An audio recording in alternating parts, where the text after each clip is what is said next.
This is the Hard Mark Podcast, starring Eric Donaldson and Ryan Murphy. Hi, everybody. Welcome to the next episode, the new episode of the Hard Mark Podcast. My name is Eric Donaldson. With me, as always, we have Ryan Murphy, and his name isn't just that. He has a cornucopia of nicknames at this point. Ryan, do you remember any of your nicknames at this stage of the game? No, these formal? They're pretty formal. Yeah? Yeah, they're pretty formal. Let's see here. So we got the man of 1,000 compliments, which is not only accurate to your life, apparently. Did you have something you wanted to say? No, I think I brought up that I take compliments well, not also. Well, you get a lot. Of course. Yeah, 1,000. Not a lot of practice. Uh-huh. But, yeah. You get a lot of compliments. That's also a wrestling reference. We'll delve into that at some point in time. But man, there was the man of 1,000 holds. You're the man of 1,000 compliments. I got you. Yeah. The Soul Skater. Soul Skater, yeah. And we got a new one. We got a new nickname for you. The Mater D of Matt Drama. Just, we'll not make a judgment. Just see how I slide into this one. Exactly. Yeah. You referenced Matt Drama on last episode. And I really liked that phrase. So we're latching on to that here today.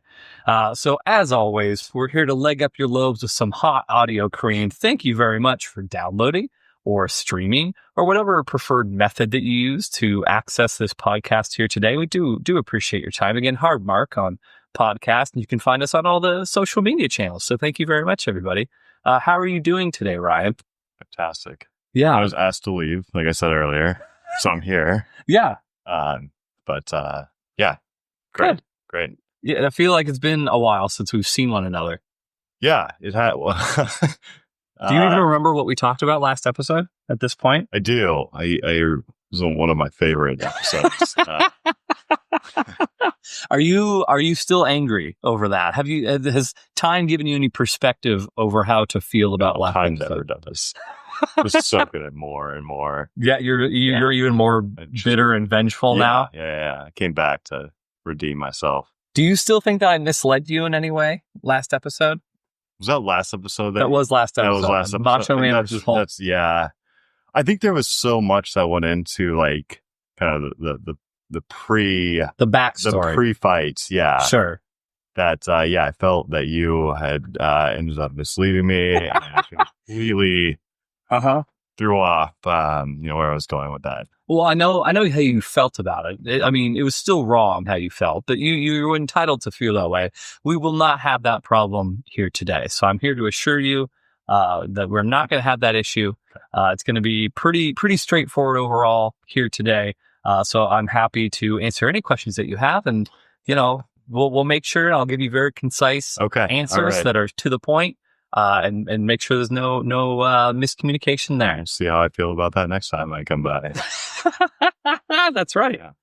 Yeah. So today, on today's episode, we're going to go back to we'll just call it the modern day. It was a few years ago, but it's more of a modern day event. This was from back in 2014, February 23rd, 2014. Where were you on February 23rd, 2014, Ryan Murphy? February 23rd, I think. I almost feel I know exactly. That was right before I started with Wade. So, yeah. Wow. I think I was. So you were just tomcatting around. I was a young guy out there. You had your whole life in front of you. I did at that time. So, and to think what has come of that. Man, you achieved all your potential is what happened. Ouch. I was giving you a compliment. I was saying that you did all the things. So what if I told you that this match that we're going to be watching here today, if I had to summarize it in one sentence, and you can just react however you want to react to what I'm going to say. The premise of this match is you have a hillbilly bayou cult versus a tactical SWAT team. What are your initial thoughts to me saying that? Is that the theme of the match? Or am I just going based off just what you're saying strictly here? Well, I was just trying to get you to say what your initial thoughts were. I love it. I absolutely love it. This, it sounds fantastic. That's exactly what I wanted to come here and perfect. That's good. and kind of delve into. Yeah, absolutely. So the general gist of this, so we've seen one tag team match, right? And I know that you were really excited for it, and it kind of let you down. Yeah. So hopefully today will help redeem that in your eyes. This is a WWE tag team match, and in fact, not only is this a tag team match, but it's actually a 3 versus 3 tag match. So we got 3 guys on one side and 3 on another. So we've upped the ante by 50%. We got 50% more beef in that ring than the previous tag match of the Steiners. That's crazy. Yeah, I know. Wonder what could happen. So we'll just kind of get all the backstory out of the way. That way, if you have questions, we can really make sure to take the time to answer, so we don't have any bitterness or arguments like we did at the end of the last episode. So this was, in many ways, kind of a dream match for the time. So a lot of times nowadays, dream matches are like really, really old guys who just happen to come back for like one last run or whatever. But this was kind of a little bit different in that it was 2 groups that had been pretty well established in the WWE, and those groups were finally colliding against one another. So let's talk a little bit about that. And actually, this match will serve as a nice introduction to some of the guys that are more top stars right now today.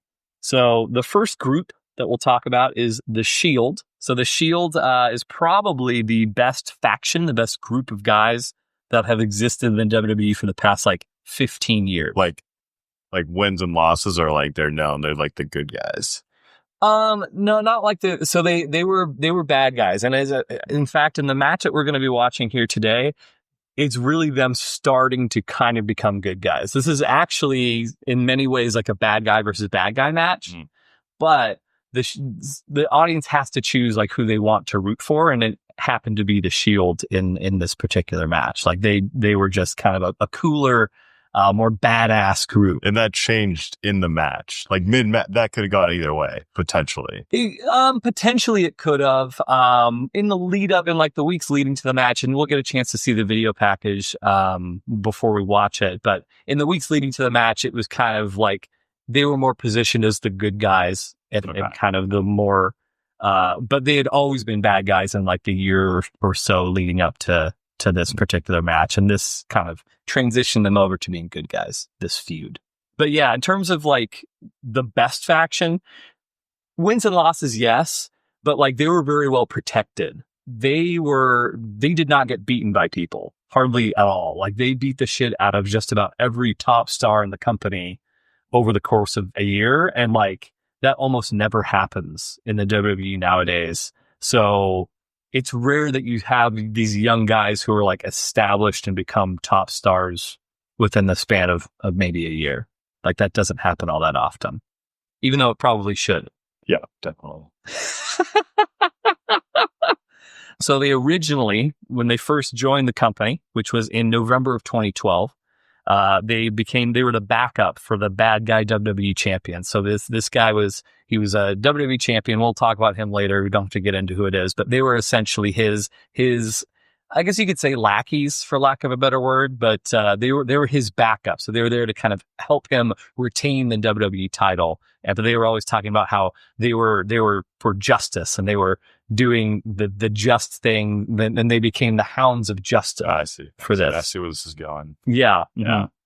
Mm-hmm. So from their debut to this match, they were always bad guys. They were aligned with the bosses. So the bosses were known as the Authority. So they were kind of controlling the company and doing nefarious things just overall. So bad guy running the company type of deal. So this match with the Wyatts, that's kind of what started their turn to becoming anti-establishment, ass-kicking good guys. And with any group, much like this podcast, you have different roles that everyone sort of fills within the group. Like for my role on the podcast, I'm the lovable, lighthearted scamp who tends to make funny quips and whatnot. You're the backbone of the podcast. People come to you for just being the conscience. I was thinking that too. Yeah, absolutely. While I was driving over. What were you listening to when you drove over, just out of curiosity? A little bayou music. Perfect. Yeah. Well, Yeah. didn't have to clue you in. That's great.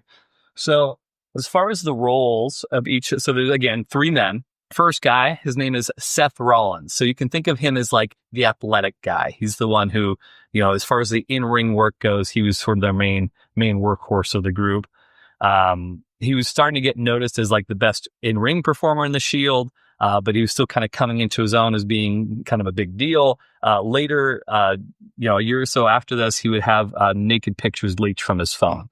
No, Yeah. you don't say. He did. Yeah, that actually doesn't happen. There's not a whole lot of dude wangers in the wrestling world that have been leaked out, to my knowledge. That's fair. I just, you hear leak news and celebrity and sure, celebrity. Yeah. I mean, this is somewhat low on the celebrity rung. Yeah, and it's usually not like penis, hard penis, but. Just classic 2014. Classic 2014, yeah. Absolutely. And in case you were curious, average to smallish dom. Oh, it was. So good. So if you're ever curious, anyone listening, Seth Rollins is naked or Seth Rollins nude, and you'll probably get a picture of his penis. Okay, so let's talk about the next guy, Roman Reigns. So Roman Reigns is the muscle of the Shield. He's really not that much bigger than the other guys, but he's the biggest member of the group.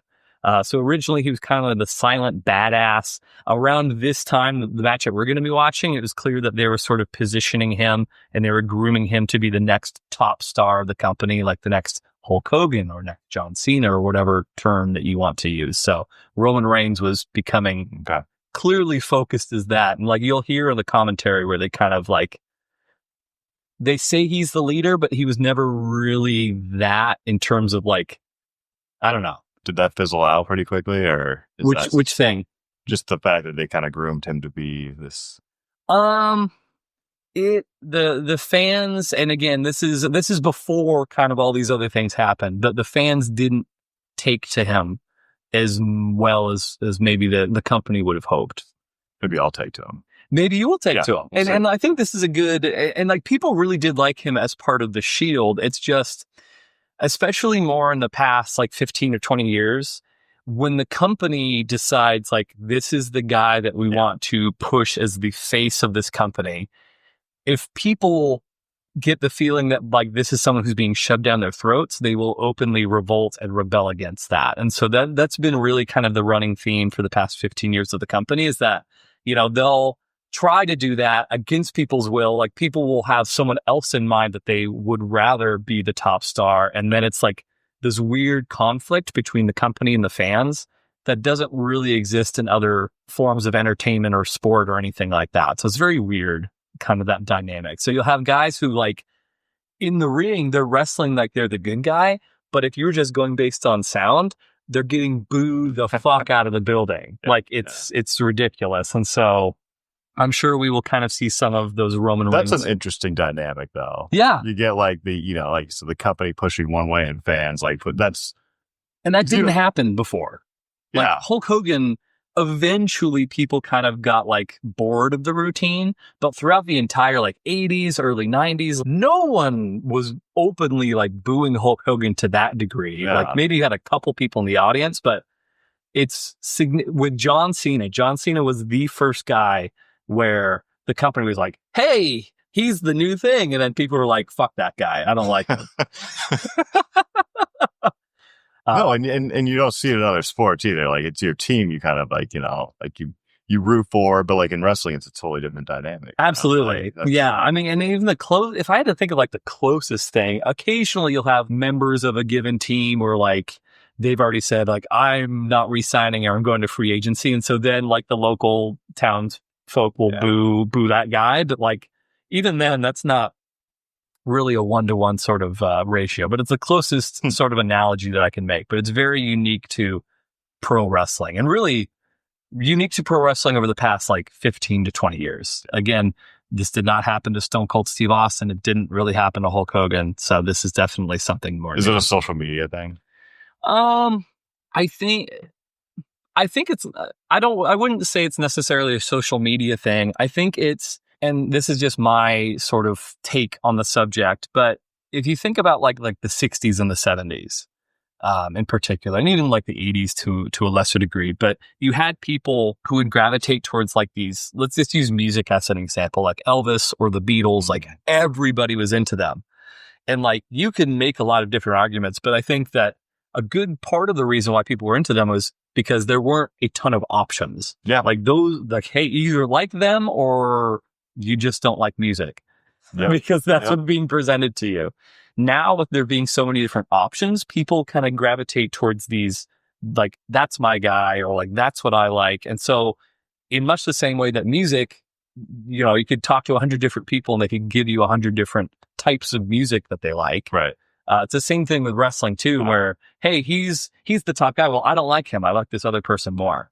So it's just kind of a societal change, I think. By 15 years. 2005. Yeah. But yeah, like I mentioned, like Steve Austin, Stone Cold, that did not happen to him. He was pretty much universally beloved, but then when you get into early 2000s, that's when this phenomenon starts to take hold. So just to kind of finish talking about Roman Reigns. So he was the least experienced member of the group. He's a Samoan guy. One thing that you'll find in pro wrestling, I feel like the amount of Samoans in pro wrestling is such a large, and I know that there's a lot of sort of Samoan dudes in football, but I don't know if it's that big of if it's a noticeable amount. Not sure there's a large amount of Samoan dudes in football. Okay, yeah. I get what you think there would be, but like I don't. Like if you compared the population of planet Earth to the number of Samoan dudes in the NFL, would it be like a drastically higher number, do you think? I don't think so, but there is a chance I could be. I mean, I don't think so. Samoans are like interesting people. I don't usually get to the sound bite at the end of the episode so quickly. Okay. I've met Samoan people. And so like, and they're just, they're just kind of, they're big, like, you know, stocky, very nice. Yeah. Until you piss them off, which you don't want to do. I would never want to. Yes. No, of course. If there was any group that I would never, ever want to offend, it's Samoans. Absolutely. I don't know if there's like I said, it makes sense, but I don't think there's a large number in football. Now I'll have to look. I mean, I could be like Troy Polamalu. I don't know if is he Hawaiian or I think he's, I would lean in that direction because he's not, but he's also not a big guy. True. He's a safety. He's a small, fast guy. Okay. He's a small, fast. I was trying to think of the most that's the one Samoan sounding name I could think of. But yeah, in wrestling, there is like this huge Samoan contingent of like dudes, and traditionally they've been sort of presented as the what do you want to call it? Like sort of like savage bad guys, that sort of thing. Yeah. Especially like in the 70s, you had like these wild Samoan characters who literally come to the ring with like a bone in their mouth, and you know, just like a bone in their mouth, like a T-bone, like just like chicken bones or whatever. But like that's what Samoan thing was. But nowadays, like they're presented with a little bit more sensitivity to it, which is yeah, you can imagine. But they've never really been presented as like top guys. So like The Rock is half Samoan, so he's kind of that same family line as well. But Roman Reigns is kind of the first fully Samoan dude that they've presented as like, hey, this is our guy. But he looks like a movie star, so it makes sense why he would be the person that they'd want to present in that. So, but he was good as part of the Shield in terms of like, he's the muscle, he's the badass that you don't want to fuck with, that sort of thing. Third and final member of the group is named Dean Ambrose. So Dean is the mouthpiece. He's also the wild card. I don't know if you're a big It's Always Sunny fan. Oh, yeah. But every group needs a wild card. So that's what Dean Ambrose is. So he was definitely, especially early on, he was the best one on the microphone. So he would do the majority of the talking on behalf of the group. He was also portrayed as somewhat unhinged. He was prone to letting his emotions get the best of him. So he was like a wrestler. He's a bit of a powder keg, but he also had like that weakness that he couldn't control his temper at times. So more of a wild brawler than a technician. He was a former deathmatch wrestler who at one point in time, among other things, he took a weed whacker to the stomach. In real life? Yeah. in a wrestling match. In a wrestling match? Yeah. Like a televised wrestling match? Well, what do you mean by televised? It wasn't on NBC. This was like a backyard, like wrestling match type of. I mean, it was ran by a company, but it was not a big company. Okay. And I think if memory serves me correctly, the Weed Whacker bit did take place in a yard or somewhere. It was still like a backyard wrestling match is what you're saying. Somewhat bigger. I wouldn't say bigger than that. Bigger than a backyard wrestling match, but not to the scale of, say, a WrestleMania. Okay. Yeah. That, I imagine, would be one of the more painful things you'd ever experience. Probably. I would assume so, but that's what he was before he joined the WWE. He was a deathmatch wrestler. So he would do shit with like thumbtacks. He would do shit with weed whackers. Like he was into that. Are we going to discuss this? Yeah, we could just, dude, this whole forum is me and you talking about wrestling. So if there's any topic, even if it's not necessarily about this match. One sounds super interesting. So, okay. Yeah. What? Deathmatch wrestling. What do you want to know? Just what other, weed whackers and like thumbtacks, like, are they throwing like thumbtacks on like the ring? Like that's also just sounds incredibly like. Usually what happens is they will like have a bag of filled with thumbtacks and they'll sprinkle them on the ground. And then they'll do either a move or several moves onto the thumbtacks. And so then the guy, when he comes up, he's like got hundreds of thumbtacks sticking in his back or whatever. What is a death match? A death match is basically just like a more violent wrestling match. Like a wrestling match where like no holds barred, but like there's a difference between like a no disqualification match and like a death match. WWE does not have death match. Okay. But as a little side thing, I would like, that sounds like there's a company based out of the East Coast, Philadelphia, I think, Combat Zone Wrestling, CZW. They every year, and I've never actually watched this, so like there's only certain limited bits of information I could give you. But they have a King of the Deathmatch tournament every single year. And so it's like like a tournament where you have like brackets of guys, and like each match, if I'm not mistaken, has like a theme. I think the Weed Whacker shot that I saw was probably the worst thing that I've seen. You saw it? I saw, there's video of it on YouTube. Okay. You can find it if you're curious. Looked into it. Fluorescent light tubes are one of the more commonly used. Is that like you're breaking those tubes on like someone? Yeah, you're either using it as a weapon. Is it like the inhalation, like when you're inhaling that, it's not the worst? Based on what I've seen, it's not the worst part, but I imagine that wouldn't be great. Okay, all right. I think we should pin that. That sounds like an interesting discussion. Like fluorescent light tubes are the word, like those will cut up and like they'll just lodge themselves into your skin. So I've seen people who will like have a chair that have duct taped fluorescent light tubes, and so they'll hit somebody with the chair with the light tubes on it.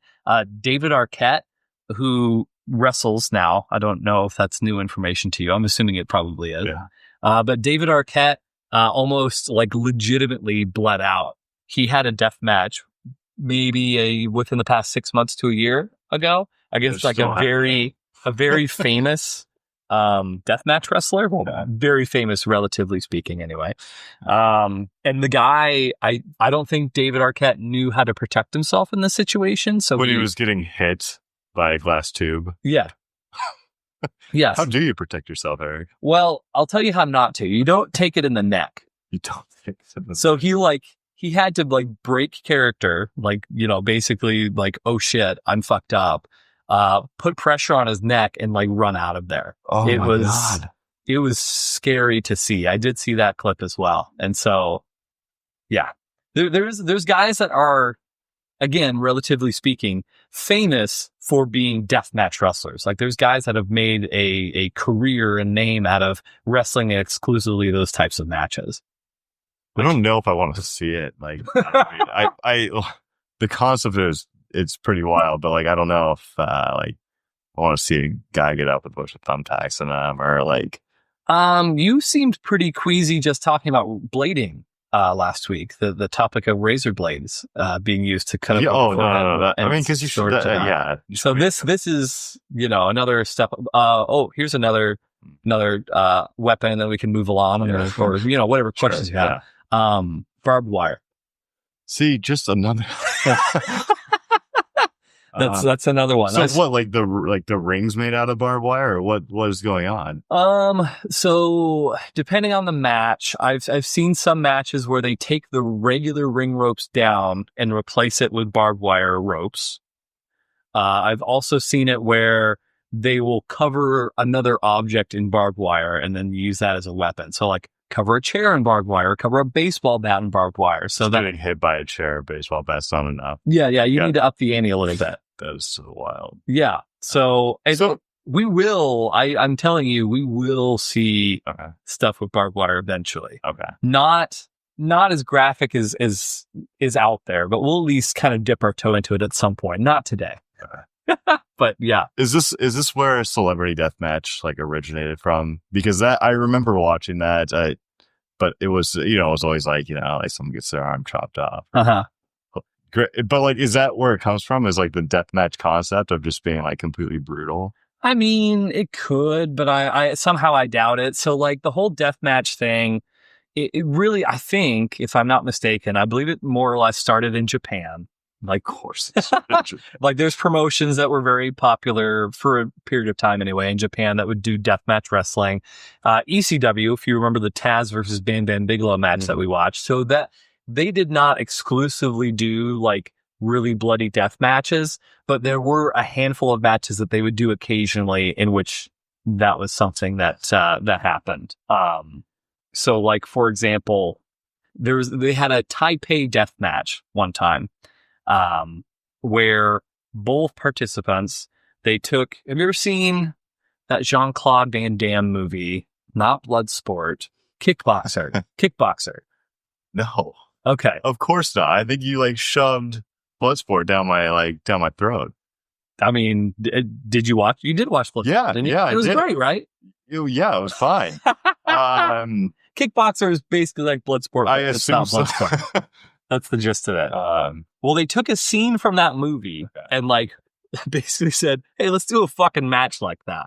So what the guys did was they had their fists all taped up, and then they dipped their fists in glue, and then they dipped their fists in bits of glass, like glass shards. So it wasn't like it was like stuck on them. Yeah. So like the glass is now stuck to their fists. And so then they would just fucking swing punches at each other, and it was just a bloodbath by the end. I'm just a little surprised we haven't like come upon this yet.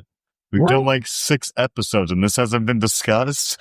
Well, it's crazy. Like there was never so ridiculous. I mean, we would eventually come to that, but again, this is a learning experience. I don't want to jump. How did this turn into like just? We're just gonna like this could have easily been passed up too. Like, yeah. Okay. But again, I'm trying not to overwhelm you with too much information. I'm distracted. I don't want to lose the match again. Yeah. And for the record, none of these things that we're talking about will be in the match today. Okay. But I have kind of a running list of the approximate order, and I feel like in the nearish few episodes we will dip our toe into that topic. Anything else you're curious about in the world of deathmatch wrestlers? Okay. Super interesting stuff. But yeah, Dean Ambrose, he was one of the big deathmatch wrestlers prior to going to the WWE, and that's the Shield. Yeah. That's the Shield. So you got the athlete, you got the strong man, and then you got the wild card. So those are the Shields, and they made a really, really great faction. They were phenomenal. A faction, you keep saying. Is that a term that I missed? Or I mean, it's a term in real life. So I mean, faction, is that like a 3? Like it doesn't have to be 3, but it's a group. A group. Yeah, it's more than 2. So if you like a competitive group, is it a faction? I don't think I've ever heard that. It's also, I mean, in wrestling terms, they also call it stable from time to time. But yeah, if they are a group of more than 2, because it's just 2 people, that's a tag team, right? Okay. So if you have more than 2 people that you're aligned with, then it's a faction. So there's a lot of really famous factions that have existed out there in the history of pro wrestling. So you got the 4 Horsemen, which was Ric Flair's group, which we briefly saw them eating a nice buffet dinner during the Nitro match that we watched. Was that the grapes and the grapes and the apples? Yes. So that was the Four Horsemen. They're probably like the most famous group that have existed in wrestling. Okay. There was also D-Generation X, who are famous for crotch chops and the suck it. The NWO, and then of course we have the Shield, which the Shield for sure over the past, I'd say 15 to 20 years, are the most successful faction in wrestling. Okay. And their opponents, I know there's another team, right? Is the Wyatt family. So they debuted a little bit after the Shield. So the Shield showed up in November of 2012. The Wyatt showed up in July of 2013. And it's just a quick callback. This match is in February of 2014. So they'd at least had a 6-month run or so at this point in time. So the Wyatt family is basically, are you familiar with Charles Manson? A little. I think we just watched this documentary. Okay. Yeah. Think Charles Manson. No, but wrestling. Okay. Wow. That's, I mean, not. Well, I don't know. We just talked about Deathmatch. So, I mean, not to the like Sharon Tate murders type of extent, but like as close as you could get on like a PG wrestling show to Charles Manson. That's the whole premise of the Wyatt family. And you're saying there's a possibility in this match, either one of them could have been the good guys, and you're like, well, both. So you had the Shield, who were like the henchmen of the bosses of the company. So like they had notoriously been like bad guys because they were always doing the bidding of that. And then you had this evil cult, right, who basically just got in the Shield's business. And so then you have that friction between these two groups. So it's really up to the audience in that situation to choose, hey, who do you like? Okay. And so people gravitated more towards the Shield. Yeah. And they, in the lead up to those matches, they were sort of presented as just like more like, I guess you could say cool, for lack of a better term. But yeah, it wasn't like heavy handedly like these are the good guys, these are the bad guys. It was more like two opposing forces. The best analogy, this isn't a great analogy. The best analogy I can think of in He-Man, which I know that you never watched He-Man. That's fine. In He-Man in the 80s, there were two bad guys. There was Skeletor, who everyone remembers, and then there was another bad guy whose name escapes my memory. Though they didn't like each other. So it'd almost be like, okay, pick your favorite between these bad guys. Yeah. So that was the gist of it. But yeah, so you got the Wyatt family, Manson family. They incorporate a lot of horror imagery into their shtick. So like, not quite jump scares, but like just some creepy ambiance type of stuff. To this point, they've been very well protected. There wasn't a whole lot of people who had gotten one over on the Wyatt family to this point. Bray, who's the leader, Bray Wyatt, hence the Wyatt family. Bray Wyatt would play mind games with people, and then he'd have two lackeys, two guys that would kind of do his bidding as henchmen, named Luke Harper and Eric Rowan. And so there were hints that were being dropped around this time that they might be replacing the Shield as the Authority's enforcers. So that was kind of the build up to this particular match. So the leader of the Wyatt family is Bray Wyatt. Very good talker, but the majority of the things that he would say is just rambling bullshit. As far as his delivery, it was great. Yeah. But as far as content, it just didn't make any sense. So it was hard to actually like it in some capacity. Still managed to get over just due to the general vibe and uniqueness of the gimmick that he had. It was just very different looking. Not really flashy in the ring, but it has a character. It was very good. So he's the leader. He's the one delivering the orders. His lackeys are Eric Rowan, who's a big, tall ginger. He's got a hungry butt, which you will see in the match. He's very prone to wedgies. That's what it sounds like. Yeah. So he wore like a jumpsuit overall type thing, and he would constantly just get wedgies all the time. He would also wear a sheep mask. A sheep mask? Yeah, it was like a sheep. I'm assuming for symbolism purposes, but it was never really like... What's the symbolism? A wolf in sheep's clothing, I think. But it was never like expressly said, here's the reason why, which made it better. Like, if you have to explain the shit, then it's but it's more just like creepiness. Like, oh, there's a big tall man with a sheep mask. Right. What the fuck's going on there? I'm intrigued. Eventually, and again, this is after this match, so this does not play into it, but just to give you a little bit of flavoring, similar to the deathmatch thing. Eventually, this character, this big tall ginger in a sheep mask, was revealed to be a genius, who also brewed his own wine. He was a vintner. Yes. Yeah. Yeah. Least talented member of the entire match. That's my. That's your. Yeah. You're throwing it. Okay. Yeah. He's just a body. But a big enough body to like. Yeah. be an obstacle. Or, Exactly. Yeah. That's exact. You said it perfectly. He is an obstacle, but he himself adds very little to most things that he does. The final member of this match, Luke Harper, again, my opinion, probably one of the most underrated and underused wrestlers of the past 5 years. Like this guy, he's so good, but they just don't. Something about Vince McMahon, he just doesn't like Luke Harper, so he doesn't give him a chance. Oh well. But yeah, he's a really good big man, very agile. His facial expressions are amazing. He's got like some of the best crazy eyes I've ever seen. It's phenomenal. Probably the most talented guy on the Wyatt family side. So he's very athletic, but he's big and imposing, and all that good stuff. So that's the match. Okay. So that's kind of the build up to everything. Any last questions or anything that you feel like you need some more backstory around to make an informed decision? Just have to watch the first couple. Really get my feel. We'll really take those. Served me well the last 3 or 4 matches. So, just so everyone's aware, so we are looking at our whiteboard that we have going on right now. So your record currently, this is a make or break. This I know. I think we said that last week too, but this is for real. This is a must-win situation. You're at a 2-4 record. You've got a 33% winning percentage at this point. I expected more out of myself. I do too. My family. I do too. I don't know. So we'll see. We'll see how it goes. I think that this will not be in the Hulk section. This will probably be above our Hulk. Oh, as far as where it goes. As far as where you rank it. I think that this overall. Yeah, there's a pattern there.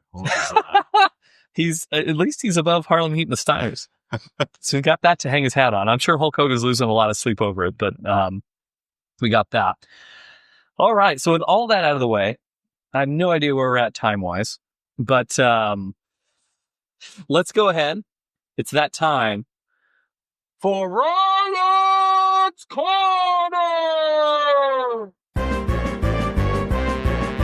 There's nothing more that I like than a fresh cut lawn. Anything on deck for Wyatt's Corner? I saw the Honolulu Cookie Company when I was in Vegas. I don't know. Right, which is okay. Yes, go on. I'm not. No, I didn't go in. I just took a great Wyatt's Corner and left. But I found it interesting that. And you realize that it's not. Yeah, I got the cookie from. I thought you would be like, wow, interesting. Like, why would it be interesting to me? It's not the same brand. It's not the same company at all. It's the same state. What difference does that make? Why would I care if it's the same state? Yeah, I mean, it's odd to me that your favorite cookie company is like coming from like, across the Pacific Ocean. Yeah. And then you found a Honolulu cookie company and assumed that I'd be super ecstatic. I didn't think you'd be ecstatic. I was like, oh, that's, what an interesting little find and nothing. But then you didn't even have any. No, I didn't. So what's the point of telling me that? Like, if we're on our way to dinner. Your communication skills need work. I'm just going to tell you right now. Like, that's fine if you want to tell me about it, but like, at least have something of merit to like, I had one. It was very good. Well, I didn't go to the brewery, so, I was in there. I was like, okay, hey, this should make Garrett feel better. I did give a lot of serious thought to not giving you a Ryan's Corner this week because I specifically gave you the one task of going to the Hofbrauhaus in Las Vegas. Yeah, and I pointed it out to Greta. So Greta, you see this? That makes it much worse. You could have been looking for it and not found it. Like, I would have been like, you know what? That's dumb, but that's fine. At least you made an attempt. You knew exactly where to find it and you refused to go. There was some sort of show going on out there. It was a lot of traffic. We were tied up. What do you mean out there? In Las Vegas? In Las Vegas. There was like trucks. Yeah, they have many shows. This was one of a kind. There was cars being rolled into like semi trucks on the side of the road. I think it was some like auto event. Okay. There was no way we were getting back there. I mean, it wasn't that far away, but you keep saying things to make me angry about it. Every time you're like, I didn't go, but we were so close. I think where it was. The idea, and next time, I go, I'll definitely be there. I already told you this off air. If you do not go to the Hofbrauhaus next time, I am going to fight you. just the idea of German beer doesn't really like excite me. And I know you're saying it's more of the experience, not the German beer. The beer, it is about the experience. Yeah. But, I mean, correct me if I'm wrong, and I'm not. But the beer in Las Vegas traditionally is pretty bad. Not great. This is, again, traditionally, unless you're going to an actual like brewery, which I know there some are on the strip now, but it's the best beer in Las Vegas. Like it's so much better than just about the beer that you find anywhere else. So it is German beer, but there's like 4 or 5 different types, and you get it in a full stein. Have you ever clinked steins together, Ryan Murphy? Have you ever had that experience? Not There's few things better than. Why didn't you sell me with that one point before we went down there? Why is this always on me? You said there was a paddling. You got a paddling if it was your birthday. I was like, Greta, there's a paddling section in there. Yeah. She's like, I don't want to go. Not ever. Hold on. First of all, you misrepresented everything that I said. It's not a paddling for your birthday. It's a paddling if you get a shot. So you just have to get a shot. Yeah. That's it. Right. Yeah. So but you don't have to get paddled. But it's an option. Yeah. They're not going to like forcibly paddle you, but you can certainly get paddled. And like, as you're drinking, you will hear the sounds of a thwack for the paddling ring out across this beer hall. Okay. It's phenomenal. You can stand up on the benches as they're toasting and singing songs. There's a live band there. They have events like beer holding and beer drinking that everyone is free to participate in. And they have clinking. So yes, you can like, not full force, but like you go to like a nice 30-40%. Like a little bit of foam on it. Just take a drink first and then clink. No, that's fine. I like this. But like there's few things that bring me more joy than like a good, solid, full stein clink. It's so good. I can't even do it. That would have been something that sold me, but I don't remember hearing. No, it wouldn't have. You would have still passed it. We went to Margaritaville instead. God fucking damn it, Ryan. I don't want to hear one more fucking thing about this. I will say Margaritaville is awful. Yeah. Not a great place. It's exactly what you expect Margaritaville to be. Then why'd you go? We go there every time. Every time we go right down to Margaritaville. Is this a Greta decision? I think it's become like a tradition now. Like initially we God damn it. Fuck. You went to Margaritaville instead of the Hofbrauhaus. We did go to Margaritaville. And Eric, in all fairness, it was not good. The food, like, almost made us sick. I wish you would have gotten food poisoning. I sat there while this girl got filled up by this bar, full, like 2 shots of tequila. I waited because I didn't think he could do that. He couldn't short me after that. He shorted the shit out of me after that. Like, I got, like, nothing. So, you deserve every bad thing that happened to you doing that. I'm telling you right now. That's bullshit that you went to fucking Margaritaville. Go to Margaritaville. House. I'm very upset with you. Okay, fine. Let's go ahead and fucking move on. Is there anything else with Ryan's Corner that needs to be brought up? Okay, fine. Well, let's go ahead. We will have a quick commercial break. Hopefully you have a better time right now, audience, than I am having right now, because I can't even comprehend and fully process this bullshit. But when we come back, we will come back with our thoughts. Oh, and before we actually jump, if anybody is curious to watch this, I have confirmed this match is available for free on WWE.com. Just look for The Shield versus the Wyatts. Again, that match date is February 23rd, 2014. So if you are looking to experience the same types of things that both Ryan and myself are, hey, give it a watch. That's a free service? Well, so it is on the network, which is $9.99 a month for anyone who cares to subscribe. So you gotta have a subscription and then... No. So this match, occasionally they will post individual matches on their website that just anyone can watch. So this match is available on WWE.com for anyone to watch. And it's probably on their YouTube channel too, but you can find it. With that said, we'll come back. We'll give you our thoughts. Thank you very much. Hey everybody, Eric Donaldson of the Hard Mark Podcast here, and I'm here to ask all of you, if it's at all possible, if you're using a platform that allows for reviews, ratings, etc., to take a moment and do just that. We are looking to grow our listenership, expand out the Hard Mark universe as big and as bold as we can possibly do it, so we just need a little bit of help from you. So for anyone using Apple Podcasts, you will find that you can actually give us a rating, write us a quick review. We would so super appreciate it. And for any other platforms that you may be utilizing, by all means, feel free to leave us a review. We really do appreciate that too. And for anyone who may have missed it before, we are on Facebook, we are on Instagram as well. So for anyone who has not already followed us on those platforms, we would appreciate it just to help grow that base even more. And with all your help, we can make Hardmark the hardest it's ever been. Thank you very much, everybody. All right. May I say just first and foremost, I dislike technology right now. Thank you, first and foremost, Ryan. Before we get into our discussion of the Shield versus Wyatt family match, thank you for your patience of trying to brute force our way to actually watch that match. That took us a good 15, 20 minutes, I'd say. Yeah. Most of those super patient guy. It's true, yeah. Super humble, super great at compliments, super patient, Yes. all these things. Say that. But yeah, so the match, unfortunately, Ryan lost again. He did not successfully predict the correct winner of the Wyatt family versus Shield match. He did choose the Shield, and as luck would have it, they did not win. What are your feelings? What are your thoughts right now? I put that one on me. That's very big of you. Thank you. Yeah, that one was on me. Mm. The previous match still in dispute. Sure. Yeah. The Hardmark judges are still reviewing it. Yeah. Is there anything that you look back on that you take as a learning experience at all, or was that just a coin flip in your opinion? I feel like these are impossible to judge. I feel like yes, I feel like they're just completely impossible. Okay.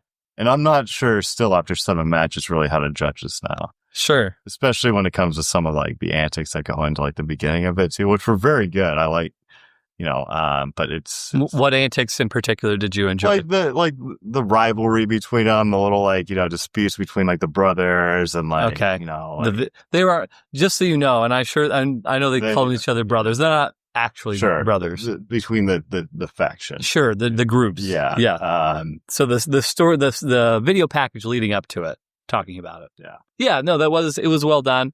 Again, it was a dream match. And I rewatched it maybe a week or so ago because I remembered it being a match that people had talked about after it happened, but I couldn't remember who had won.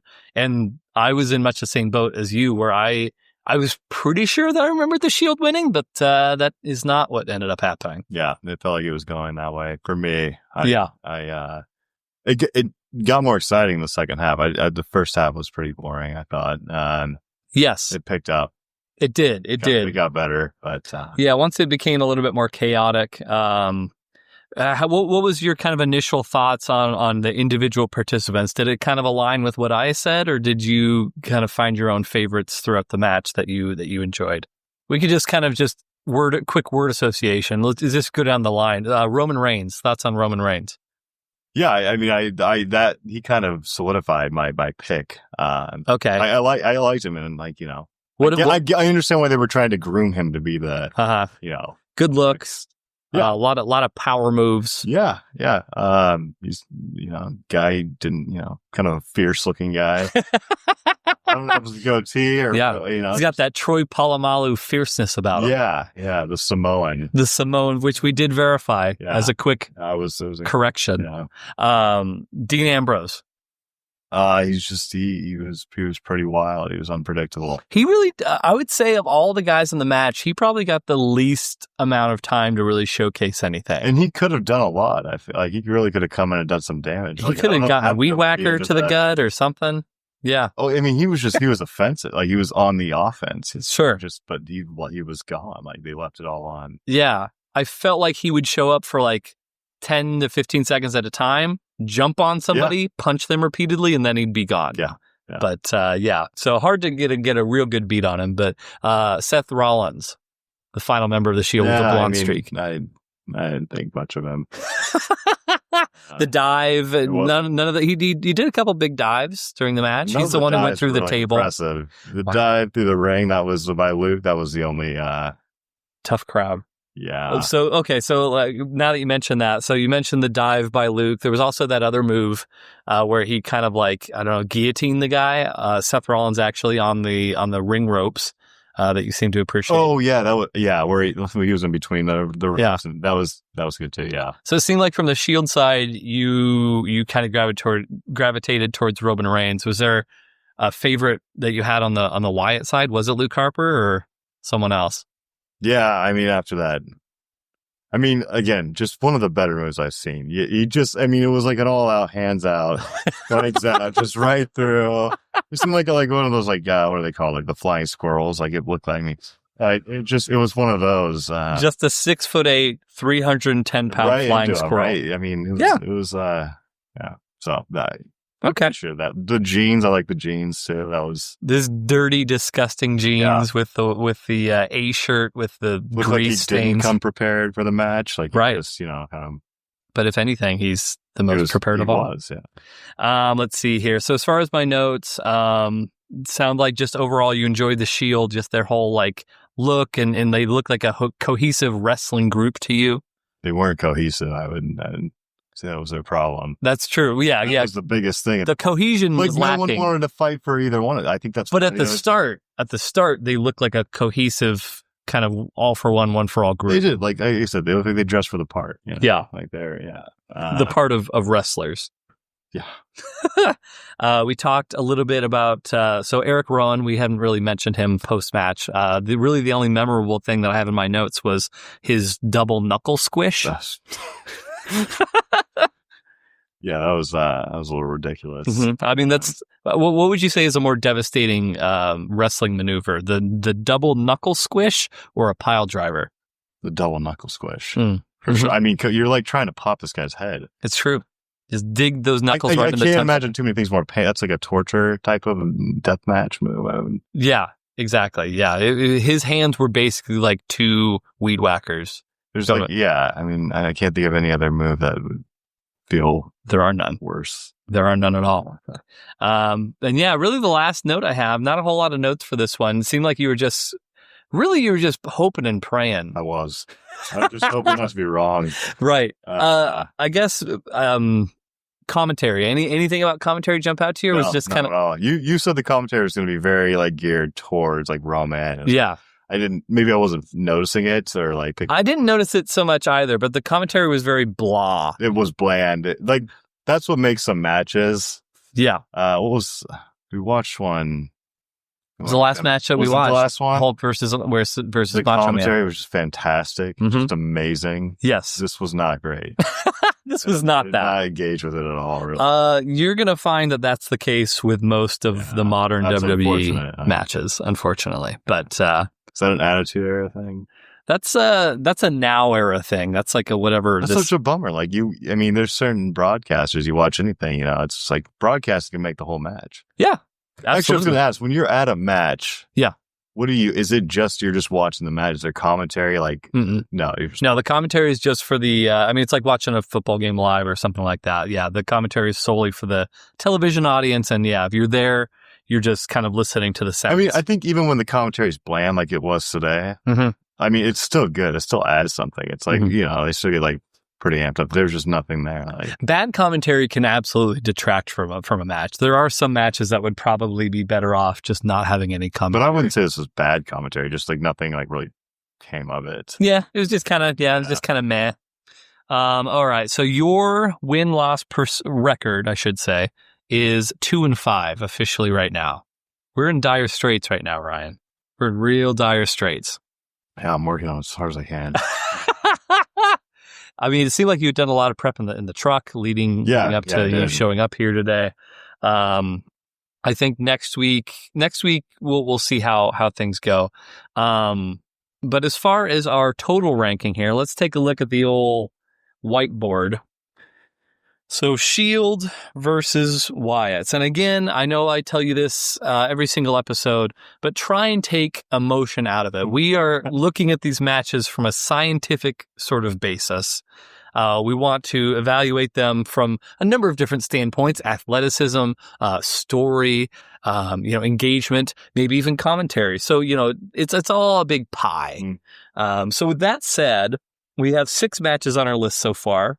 ranging from the greatest match of all time, Will Ospreay versus Shingo Takagi, to the worst match of all time, Harlem Heat versus the Steiner brothers. Which are we talking? Upper end, lower end for Shield versus lower end for Shield versus Wyatt? It didn't really pick up. The ending was just so tame. It was so quick out of nowhere. I didn't like the ending at all. I was caught off guard. I wasn't into the ending. There were points during the match where you thought it was over, though. I remember. I thought it was. I mean, I don't expect these matches to be over at any time now. I could see these going on for like 6 hours. but yes. I will promise you that we will not watch any 6-hour-long matches. You know, that was way too quick. I wasn't even expecting it at all. So I didn't. This match wasn't great, but looking at our list, yeah. So you're thinking bottom 3. So as far as our bottom 3, we got Hulk. It Hulk. was the worst match. You don't think it was the worst match? It was the worst match. Okay, so it's better than Harlem Heat versus Steiner. So then we come into Hulk Hogan territory, brother. Yeah. So we got 2 Hulk Hogan matches. We got Hulk versus Macho from last week, and then we have Hulk versus Andre, which from episode 1, which had the Great Bear Hug. It had some fantastic mat maneuvering with some awkward back body drops. So what are we thinking here? Are we thinking above Hulk, in the middle of the Hulks? Are we carving a path through the Hulks here? Trying to think more details. Hulk versus Andre, if it should go. Hulk versus Andre. So I feel like you ask me this every week, but there was a very long bear hug. There was the bit where they ripped the mats up, and then Hulk went over the top of Andre, and you hated that. And then there was the leg up. Those were really the main aspects of that match. And then there was a body slam in there somewhere that I had to point out to you because you were going to miss it. I'm going to put it number 5. So I'm going to. Number 5. Yeah, below, like in between the 2 Hulk matches. Okay, so we got a new number 5. Yeah. So how about you're splitting the Hulks? I liked a couple of the moves for interest, but the match was just not great. I honestly expected this to be within the top 3. Really? I would have guessed that this would have either been above Taz versus Bam Bam or immediately below it. No, I think even if I had won the match, it wouldn't have been like. It did start a little slow. I will say that. Yeah, it did start out a little bit slow. Let me just make a quick note here. Shields, Wyatt. All right. We have our ranking then. Well, that's a bit of terrific there. So we got our top number 7 matches.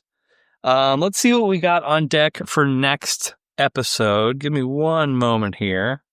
All right. So how would you describe, if you had to just like a very brief summary of the matches that you've seen so far, how would you kind of summarize these items? Like all of them? Yeah. Like, is there a general theme that you've noticed throughout all of them? It seems like you've been, I don't want to lead the answer here, but I think you've been surprised at the length of some of these matches.